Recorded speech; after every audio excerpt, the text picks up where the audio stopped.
Hello, ladies and gentlemen, and welcome to another episode of Old School Shoots. Today we have for you a very special Kiyoshi Tamura double feature.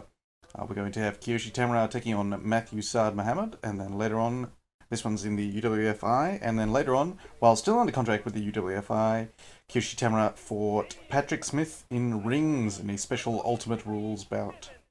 Mathew Saad Muhammad was the former WBC light heavyweight champion of the world. He had peaked at a boxer at this point. In fact, that's probably why the UWFI was able to pick him up, because he was on the downslide of his career, but they turned up offering him a lot of money to fight in this mixed rules bout with Kiyoshi Tamura.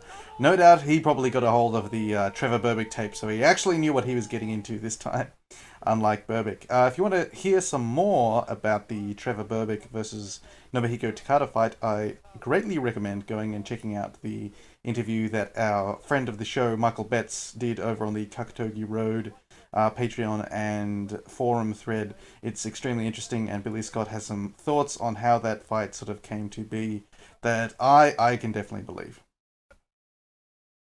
Of course, this is a bit of a test for Kiyoshi Tamura because he'd kind of been not necessarily an undercard wrestler, but a mid-card wrestler at this point.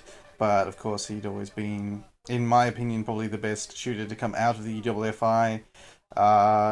Probably even better than Kazushi Sakuraba if you think about it, given that he did beat Sakuraba the one time they fought.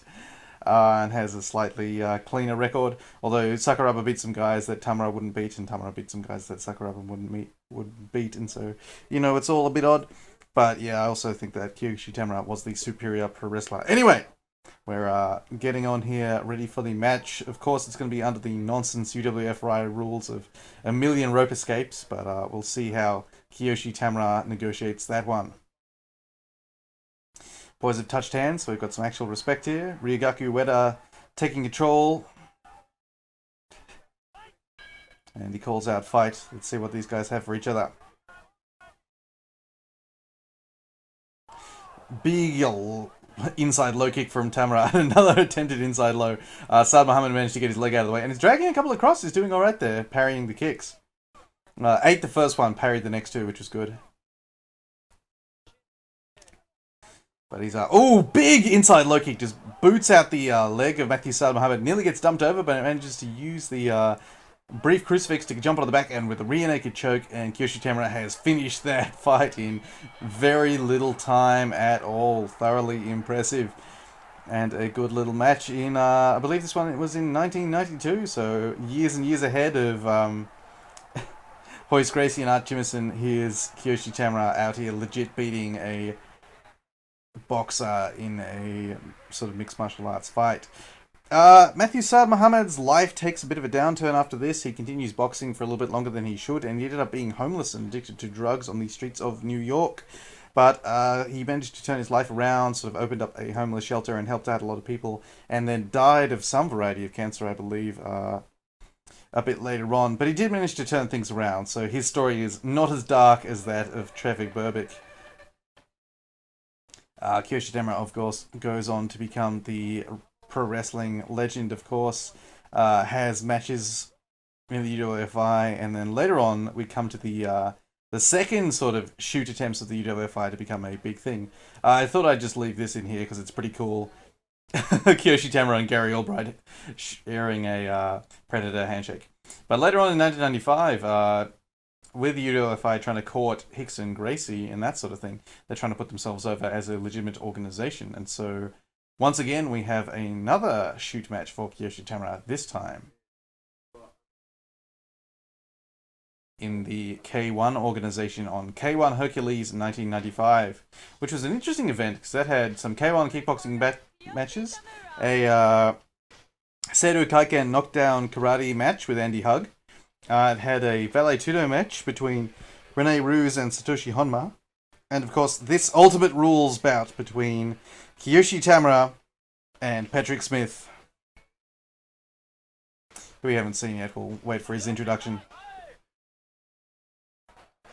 But there's Tamura's walkout. And the crowd fucking loves him, of course they do.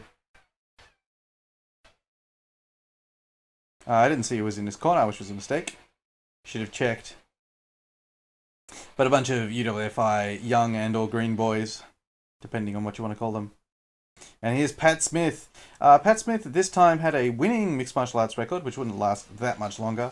Not sure if he'd turned up into K1 proper just yet, but of course he'd had that UFC 1 performance where he got knocked out in the first round by Ken Shamrock with a heel hook, and then went on to be thoroughly impressive at UFC 2, going all the way to the finals against Royce Gracie, and making life pretty difficult for Royce for tapping out either to exhaustion or just for 2 punches from out. I can't remember which one it was. But he did pretty well because he submitted one guy, elbowed Scott Sullivan, the ninja, to death, and had another fairly impressive win there as well. But yeah, he's looking pretty ruthless. 20 minutes and 1 fall. That's a pretty long time to be fighting a guy for, 20 minutes in a row. Kiyoshi Tamura looking handsome as usual. And Pat Smith ready to go, ready to beat the shit out of somebody. Pat Smith's got a bit of size on Tamura. Tamura's looking around pretty svelte. Probably around 83, 84 kilos. Patrick Smith around 91, 92, just from me eyeballing it.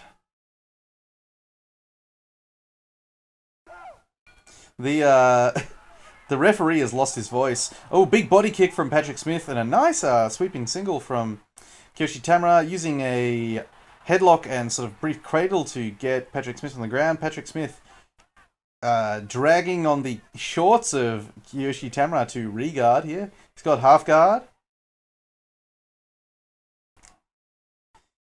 Kiyoshi Tamura cross-facing Patrick Smith. And Patrick Smith re-guards. That's pretty cool. Good on you, Pat Smith. He's learned some things in his trying to counter Gracie Jiu-Jitsu. Throws some kicks, some axe kicks on the ground. Patrick Smith. Tamura drops back on the leg.